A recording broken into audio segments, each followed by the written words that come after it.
the Real Hustle Podcast, hosted by yours truly, Chris Kiblin. Real hustle, real people, real results. You can help support our podcast by checking out our Real Hustle gear. We have t-shirts, hoodies, tank tops, hats, and more. The Real Hustle gear is great for the gym or even a night out on the town. Let everyone know that you are a real hustler willing to do whatever it takes to get the job done. You can check us out right now at realhustle.com, and right now we're offering all of our listeners 10% off when you use the promo code podcast at checkout. Once again, that is podcast to receive 10% off your entire order. realhustle.com. What's up, everybody? Welcome to the Real Hustle Podcast. My name is Chris Kiblin, and I will be your host. We talk to accomplished people who have been successful in either their business or their personal life, and we take you along their journey on how they got to be there. So what we'll do is we're going to bring in our next guest. Her name is Shelby Lofton from Lofton Plumbing. Hey, Shelby, how are you? Good. How are you? Thank you. Great to have you here. Thank you. I appreciate the invite. All right. So you are an owner of Lofton Plumbing. Mm-hmm. Okay. So tell me a little bit about Lofton Plumbing. So Lofton Plumbing is family owned and operated. My husband and I started that when we moved here to Florida. Husband's been in the trade for, I think, 16 years now. He started in 2003 as an apprentice and moved up, got his journeyman's license as soon as he could. And then when we decided to jump ship and uproot our entire lives, we moved here to Florida in 2018. And he focused and got his contractor's license. We kind of built this together, me doing the business side of it. He's obviously the plumbing side of it. 2018 contractor's license in Florida, and we've been rolling ever since. So wow.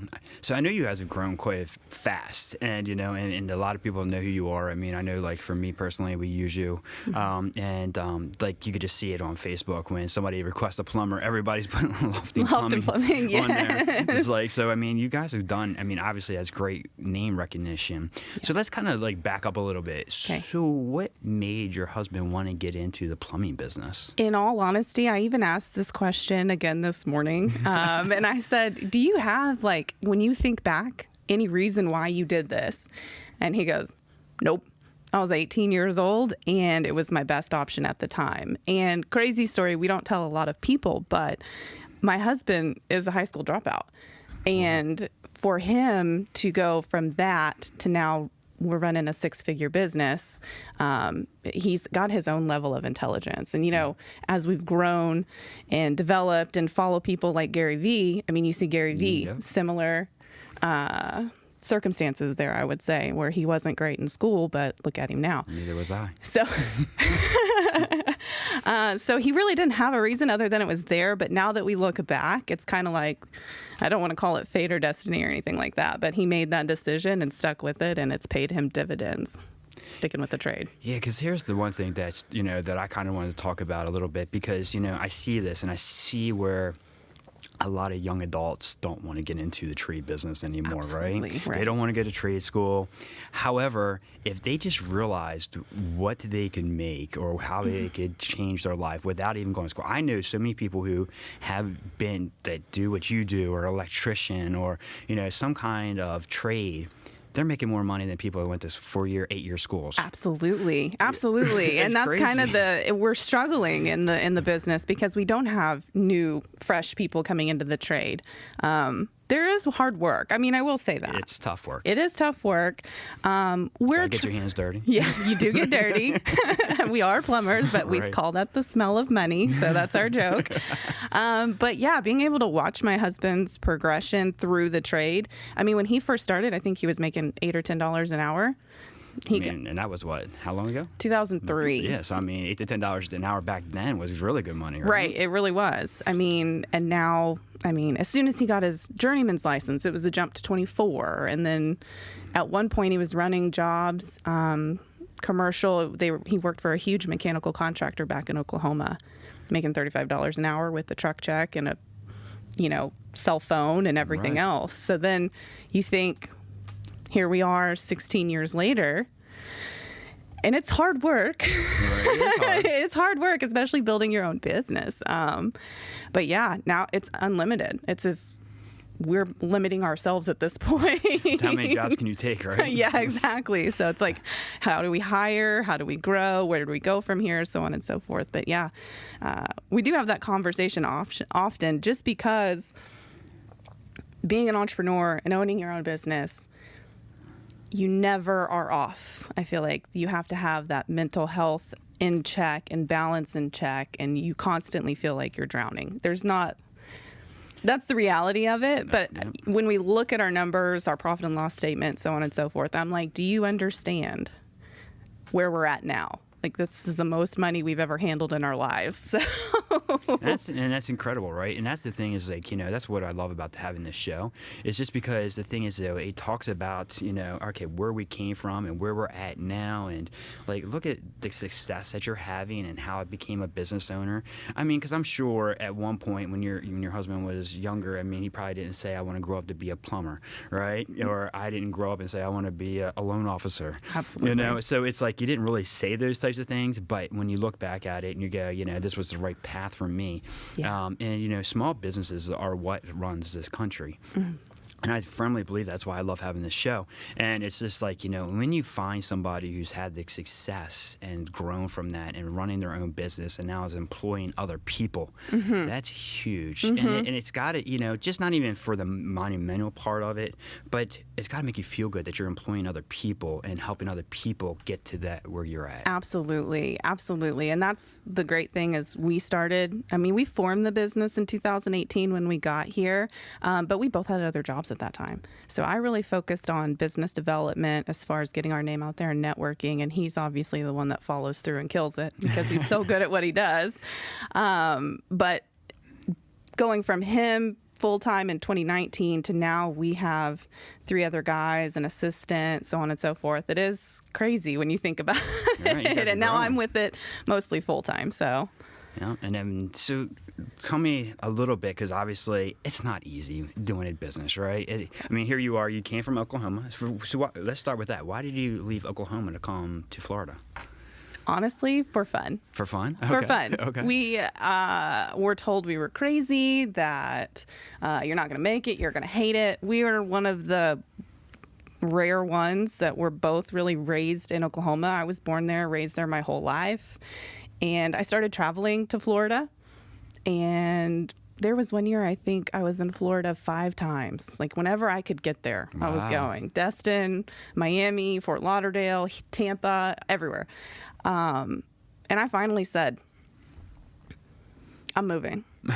I'm moving there. And Trevor and I, we've been together for so long.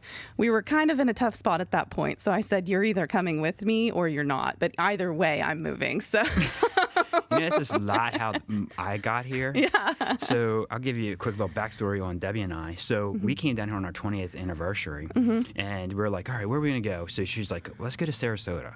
I'm like, okay. And we came down here. We're from Baltimore. Mm-hmm. We just had a big blizzard in Baltimore, and we had like 2 foot of snow. Mm-hmm. And we come down here, and she's like, oh my God, I'm in love. She goes, I don't know how we're going to do it, but I want to live here. Mm-hmm. I'm like, you're nuts. Absolutely. I was like, you're nuts. I was like, we're not moving. I was like, yeah, okay, maybe when we retire, right? But she's like, no, we're moving here. So we actually went home. She's like, I'm serious. And she's like, I want to move. Mm-hmm. Within a month, we put our house up for sale. I worked for a big bank at that time. Nice. So what I did was I went to them. I found a job down here. I just transferred. And so I worked it so that way we could do it. And it was April. By the end of July, we were living here. That's amazing. And she was the same way. She's like, I don't know. She goes, she was bound and determined. I thought she was nuts. Yep. And when you look back at it, though, it's crazy because, like, and maybe your story is similar to ours, is it was the best thing I've ever done in my life. Absolutely. Absolutely. Financially, yeah. The people, everything. Yeah. I remember having kind of an epiphany. I was around 26 or 27 years old. And, I'd been at my job at that 4 or 5 years, 6 years. My son was 2. And I feel like we were just working to pay for stuff. And I only got my 2 weeks a year and so on and so forth. And I just kind of looked around and I go, is this it?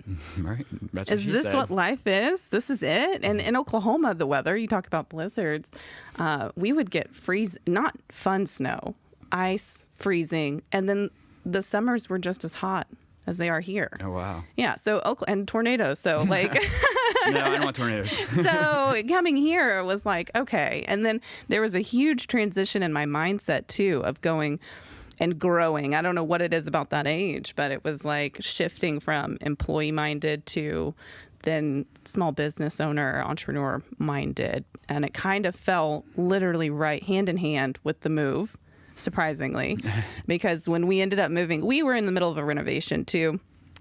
So we were like, okay, well, if we finish the house and if it sells for this much, then we'll make the move. Right. We sold it for way more than we anticipated. When I put that price on the house, my dad lived in that area for my whole life. And he was like, you are crazy. You are not going to get that. And I got it without even listing it in the MLS. That's crazy. It was a Zillow make me move. They're the devil. We're not going to talk about that. But it was nuts. And everything literally lined up. And it was the same thing. Within a year, we were down here. And I will never go back. Yeah, that's the same thing. I'll never go back. We'll never go back. I miss some of the stuff in Baltimore, but I'll never go back. Absolutely. Yeah. No, it's been a really great transition. And it's been hard, but it's been worth it. Exactly. Every time I look around, I'm like, this is so much opportunity, not just work-wise, but I think it's quality of life as well. So no, I mean, it's like one of those things is like we live where most people vacation type of deals. And, I mean, we're so close to where so many people go to vacations, even if it's here. But I mean, Disney, Miami, anywhere that you want to think about. Right. I mean, it's a 3-hour drive. I know. So it's like, I mean, it's kind of really cool when you think about it from that standpoint. Yeah. And what we can do here compared to if we were living somewhere else. And that's why I love Florida. Absolutely. And it's and I'm just like I said, I thought my wife was crazy. I was like, you're nuts. I Yeah. was like, we're never getting married. But it was such a good thing for us. Yeah. And I'm so like it's also I don't know if it's because it's such a melting pot here, but the people are different here. Absolutely. It's not that. I mean, there's hustle and bustle here. Yes. But you don't have the same like hustle and bustle as you do coming from Baltimore. I can imagine. And so like it's just like people will stop and talk to you. People are friendly, and I don't know if it's just because there's lots of people from a lot of big cities, but right. I think this kind of changes you. It really does. It does. It really does. And so it's like you get here and you're like, you know what? I can relax a little. I can slow down a little bit, And I mean, you still got to work and hustle and get your stuff done.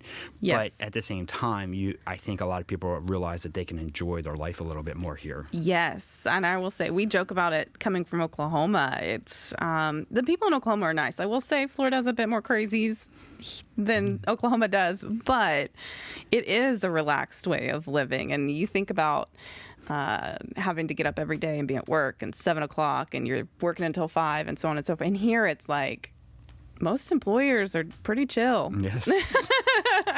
When I worked for someone, they're like, yeah, just get here at 9. And we're like, what? Yeah, it's a little bit of a different lifestyle. Yeah. But, I kind of grown. At first, it was a little weird getting down here. Yeah. And I wasn't quite used to it. But now that I've been here for some time now, it's definitely... it's more enjoyable. Absolutely. And it's nice. Yeah. All right, so let's kind of circle back a little bit. So obviously you had some struggles. I'm sure every business owner does. Tell me a couple of struggles that you guys have gone through and maybe how you achieved those. Give us, our listeners, a little bit of, hey, this is kind of what we went through, because that's really how we help people grow, so they can learn from other people. Absolutely. So for us, we are hardwired to work. When we were first together, we both were working 2 and 3 jobs to survive. And we were selling, I like to joke, but it's really not a joke. We sold plasma to have grocery money back in the day. Yeah. So it was, we've been the bottom. And I would go to the dollar store and get my mashed potatoes and eat them out of the bag.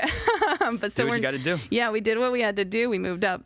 But we're naturally, like I said, wired to work. So for us, it's really been finding that balance, working through the anxiety, I won't say depression, but anxiety of being a business owner and any kind of... I'm ADD. So one of the biggest challenges is kind of working through all of that. And when you're an entrepreneur, it's going to expose every single one of your weaknesses. And you either face them and get better and and work through it, or you don't. So for us, the biggest challenge would be working through all of that and then really managing our growth. Because what I don't want to be is another huge predatory plumbing company running 50 to 100 trucks, really giving subpar service and not doing our customers right. So we're trying to set the procedures in place now so that when we do, our goal is maybe 5 to 8 trucks. And that's going to be max for us, just because we want quality over quantity. Right. That's us. We want to, and I don't want to have to charge my customers $500 or $600 every time we're out there. So really, the biggest things we've had to work through is working through those weaknesses, keeping going, because there's so many times where you're up at midnight going, why am I doing this? I'm just going to quit. I'm not doing this anymore. This is not worth it. It is worth it. But, and then managing growth accordingly. So yeah, that's really where we're at. And I would say with the managing growth, it's really having that business mindset. And a lot of people I see don't do it, but it's handling your books. Yeah. Handling your books appropriately, making sure that you are profitable, especially in times like this. We sat down last night and we took a look. Our supply costs have gone up so tremendously. Like I did the math on it. Our PVC cost has gone up 48% since last year. Our crazy. Copper cost was 78%. It's up 78%. So it's like, wow. We have these conversations where we want our bank account to look a certain way, and my husband is going, where is the money going? What is going on? And I'm going, our supply costs, Right. So really taking the time to dive into that nitty gritty and know your numbers. That's definitely key. I think that's one of probably the biggest things when I talk to other entrepreneurs or other people who are doing in business is they don't know their numbers. They don't know their ROI, right? Mm-hmm. And then it's like, okay, well, how do you not know your numbers? Right. You're running a business. Like, that should be the most important thing, okay? Mm-hmm. So, all right, what am I doing? What is my cost? And that's the thing is like, well, because you could put yourself out of business really fast if you keep spending and you don't have the money coming in. Absolutely. So like if you're not like diligent about what your numbers are and keeping track of what you're doing, like you'd be like, wait a minute, I have no money in the account. Yeah. And even if you think you're bringing in good money and you've got all these jobs lined up, mm-hmm. but if you're spending more that's going out than what's coming in, yeah, it's like before you know it, you're gonna be out of business in a year. Yeah. I think cost control is an overhead cost control and really keeping an eye. And I have been, like I said, on the business side of it. So my job and my goal for us is to be as virtual as possible. You're not going to see my guys with pads and paper writing stuff down. We pay for a really good customer service, like CRM, scheduling, so on and so forth. And now that I can figure my burden rate, I can see where we need to go. But you're not going to see a Lofton Plumbing warehouse. You're not going to see it. I don't need an office because right. Everything that I've done within our company is virtual so that we can do it anywhere. I'm not going to.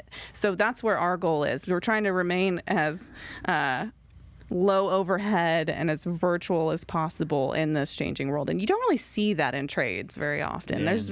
There's very much still the storefront. Yeah, the storefront, the office, and we're kind of breaking that mold. Is just because I get told I'm crazy all the time. Where's your office? Well, I don't have one.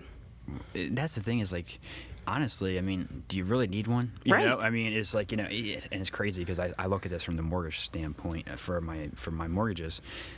By law, I have to have an office. Mm-hmm. By law. Mm-hmm. So I have an office, but it's very rarely used. Exactly. And I was like, so, I mean, I'm paying for this office that I don't really use because I have to have one. And I'm sitting there, I'm like, okay, this is just an added expense that I really don't need. Right. And it's like, because everything has become so digital now. Yeah. I mean, my clients, everything they do is online. Yeah. And it's just like, okay, even in your business, like, I mean, I'm sure, and that's the thing is like, you can do so much now virtually or online. I mean, don't really need that. I mean, especially if you're going out to people's houses, right? Right. You can go in and be like, okay, here's what this looks like. This is what this looks like, or whatever. Exactly. And so it's like, why do you need to come in? I can come to you and give you a better estimate. I can give you a better idea. Absolutely. And I mean, it's kind of silly sometimes, I think, especially if you don't need it. Right. There's a whole... It's a whole train of thought, I think. Obviously, plumbers aren't going anywhere. As far as I know, there's not going to be a robot that can come in and unclog your toilet.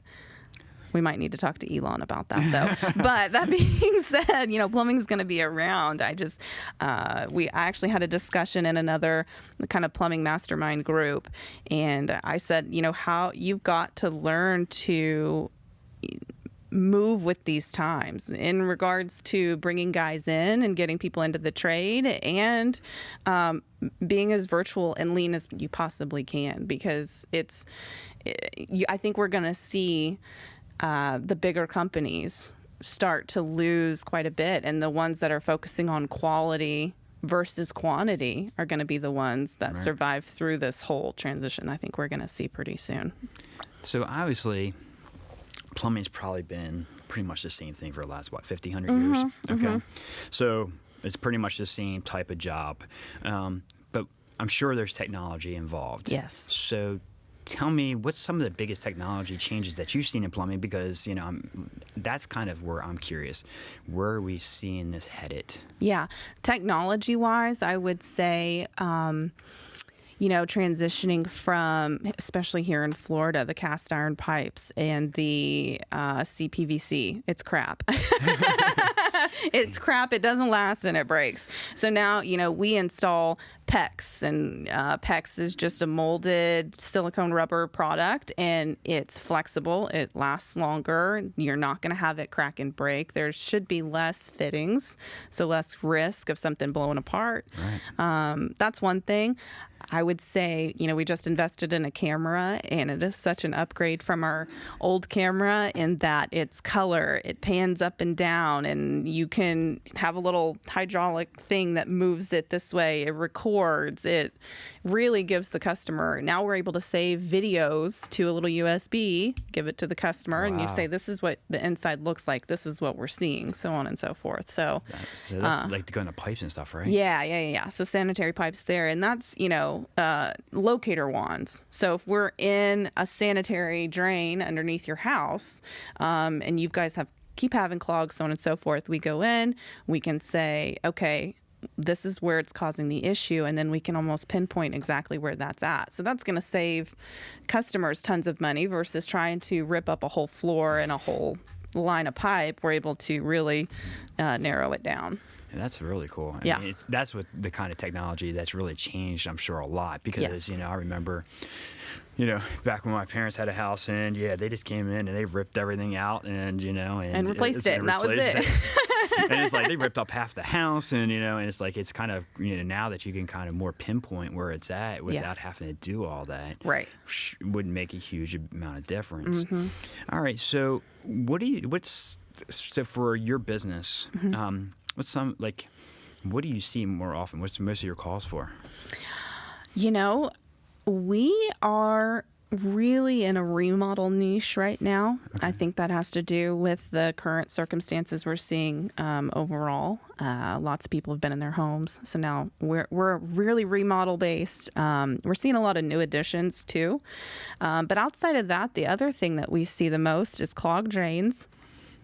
Because I hate to break it to everyone, but those are not flushable wipes, no matter what the package says. Okay. Clogged drains, roots causing issues in the drains, and water heaters. So something crazy that Florida Insurance, you've probably noticed as well. They have started really cracking down on roofs and water heaters. Yeah. So they're not even looking on, at the water heater itself saying, is this functional? Is it okay? If it's over 8 years old, it needs to be replaced, or you're going to see your insurance jack up. So here in the last 3 or 4 weeks, I think we've done 10 water heaters. Wow. That's kind of crazy, just because of the insurance going up. Yeah. That's something I didn't know. Yeah. Yep. So, all right. So that's kind of what you do. But I know but you also do something else, right? So you run this business, but you also run a real estate business as well. I do. So tell us a little bit about that. Man, real estate. It's obviously a super crazy market, especially here in Sarasota. And I keep saying it's not a bubble. I don't think this is going to pop. You guys, this is not the same. But I started the real estate business at the same time that we started the plumbing business. I originally started at KW, but then met with Sean, my current broker. Love him to death. And in all honesty, I owe him a lot of our success because, I went to him really frustrated because I was only being taught as a new agent to cold call. And I finally said, if this is what being a real estate agent is, I don't want to be a real estate agent. I'm not here to be a telemarketer. And so when I met with him, he really changed the game. And he said, Shelby, I want you in every group. I want you out networking. I want you not in the office. You need to be out. And it really went hand in hand, being able to plug the plumbing business and the real estate business at the same time. So my first year was awful. I did one deal my first year that was like a referral. And then my second year was much better. I think I closed 10 or 12. 10. I think it was 10 my second year. And this is my third year. And I'm at $4.5 million for the year selling. So I run the plumbing business, and then the real estate people will say, "Oh, well, then you're just part-time real estate." No, I'm not. No, I'm not part-time real estate either. Yeah, because that's the thing is like you got both of those. But one of the things that I think is kind of neat and why I wanted to bring it up is because they do go hand in hand. And I think the thing is what it really does help you is the way that you market it, because you market both of them, and you do market them well because it gets the word out. I guess, like I said, you could see it on Facebook. Like when people are asking who needs a plumber, everybody's like reaching out to you, but it's because of your marketing. So tell me a little bit how you got into all the marketing part and grew the business, because obviously that's been huge. It's been absolutely key to our growth and success, and it kind of goes back to when I mentioned the mindset shift from employee to entrepreneur. And that when I was an employee, you remember too, we were so scared of the internet and don't add strangers and so on and so forth. But moving here, I really changed the way that I think about social media. And it became more open to people and opportunities and so on and so forth. So I did have to learn the skill of networking. And had I not done that, then I would not be as successful as I am today. It really was adding, literally. I think I went from, a couple hundred friends on Facebook to, I don't know, a couple thousand at this point. But it's back to the networking, getting yourself out there, talking to people, and then being present in social media too. Like I can't just go do these things and then not follow up and not. And I also found that the more that I networked and called other people out and their business out, the more I got that in return. Like they're not going to remember some person that they met networking, but when you really make that effort, add them on Facebook and then really get to know their business so that you're comfortable referring, and then refer them, call them out. And then they're going to remember me, and you're the plumber. And then when I get their business, we follow up, make sure we're doing a good job. And again, goes hand in hand with real estate, because my plumbers hand out my cards with our swag when we leave and everything else. But social media it was one of the biggest fights I got into with one of my best friends, because she's like, no, why would I add that person? Well, why wouldn't you add that person? Right. You don't know what opportunity that person may have. It may be nothing. It may be life-changing. You don't know. Especially in what we do. Because that was my biggest thing is when I came here and I started the mortgage business and I got into it, I always say, if they don't know who you are, how do they do business with you? Right. And that's a perfect example of that. So I wanted to reach every way that I could think of. So I started building my social media. I mean, I probably, when I moved here, I maybe had 100 people, 200 people. Now I'm close to like 5,000. And so, and it's like, I have a lot of people that I don't know, but there's also a lot of people that I've met along the ways that have helped me in my career. Absolutely. I think it's just Sorry to interrupt. A story comes to mind where I connected with a general contractor that had just moved down here. We had lunch. We started doing business with him. And then he referred us to another guy who owns a roofing, but his next door neighbor also is a general contractor. And now they're one of the biggest customers we have. I mean, we're on one of their jobs this week again. So we're talking one connection on Facebook led to 6 figures in income. Yeah, I mean, and that's the thing is what you don't realize is you don't realize who will be out there watching. Right. And you don't realize who's watching you. Because, I mean, it's crazy because now I get realtors who call me, or I get people who just call me, even like people who need to refinance, right? They're just friends of mine. And on Facebook, hey, I saw your post and I want to refinance. Can we talk about it? You just don't know. Right. And that's the thing. And again, it's like so many people are bound and determined not to be like, well, I don't want to add these people, or I don't want to add this stuff to Facebook, or I don't want to do Instagram, or I don't want to do LinkedIn. But social media is the way to go in this world now. It is. I mean, I hate to say it, but you have to be a player in it. You do. It's key. And people are like, so how did you build? How did you grow? So on and so forth. And that's what I tell them. You network and you get on social media. And if you do not have Google Maps and a business on Google and a website, don't do it. Just move on. But those are absolutely keys. And without those, and I will say in 2019, I was networking. So I was working full time. So I would go to work 9 to 5. And then I was networking 4 to 5 events every week. Wow. So I wasn't getting home until 8 or 9 o'clock at night. And then I had real estate deals on top of that showing houses on the weekend. So, I mean, it was a lot. Then COVID happened, and now I do a lot of my stuff virtually. But I was in every group around here that I could get into, just meeting people. And I feel like when you move like us, we moved here, no family, no friends. I had nobody. That was us. Nobody. We had nobody. Yeah. So you have to force, and that's a learned skill. There's not ever a time when I was walking into an event by myself to sling business cards that I was excited to really go do it. Right. I remember my first time I went to the RASM meeting, and I'm by myself, didn't know nobody. Yeah. And I'm like, all right, there's all these people, and I'm looking around, I'm like, ugh.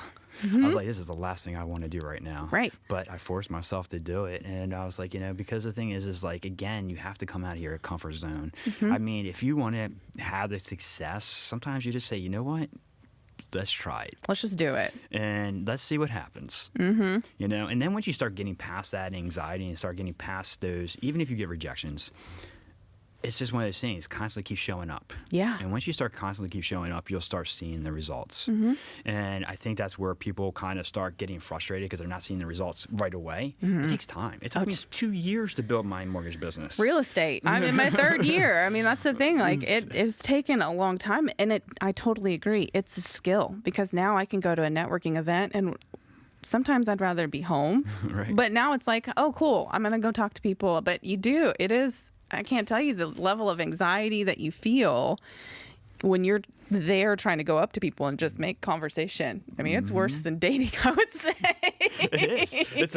It's worse than speed dating, I guess. Is. But I remember it's funny because I used to make Debbie go with me because I didn't know anybody. And I was like, at least I know her. Right. So there would be like events that we'd go to and I'd drag her along. And what's funny now is like, okay, because I've done all that, now when I go to events, I know a lot of the people. Yeah. And we've had conversations where we've talked about that and go, I mean, it's such a different world now. It's like we show up and we know more than half of the people. Right. And it's like, okay, well, I know most of these people here and we look back 5 years ago and I didn't know nobody. Right. And it's kind of cool because you built that and you built those relationships and building to know people. And just like, but like this, we were sitting there thinking like 5 years ago, this sucked. It did. And we're really lucky in that we transitioned and we were able to grow the business enough that we never really had to worry about how we were going to pay the bills. Like that was kind of the thing. But that's also goes back to working full time too. And I was killing myself doing that. But that was because I couldn't let go of that anxiety and trust in myself to be where we are today. I look back and I wish I would have been a little bit kinder to myself and more belief in myself that we would be where we were going to be. But it did take hustle. I mean, that's when the Real Hustle podcast, I was like, that's literally how we've gotten here. And that's how most business people that I've had on here. It's funny because most of the people that I've had, I mean, they all came from nothing, or they had to build it, right? Mm-hmm. And and it's a lot like my background, and this is what I really believe in. And it's crazy because most people, they had to start from somewhere, whether it's I mean, whatever it might be. And so I was like, let's talk about that.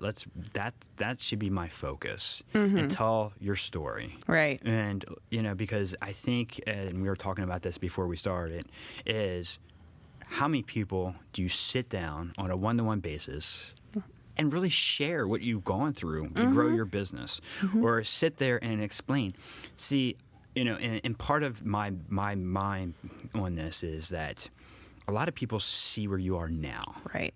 They see, okay, he's driving a nicer car, or he's got a nicer house, or he's got a nicer suit, but they don't realize everything that you've gone through to get there.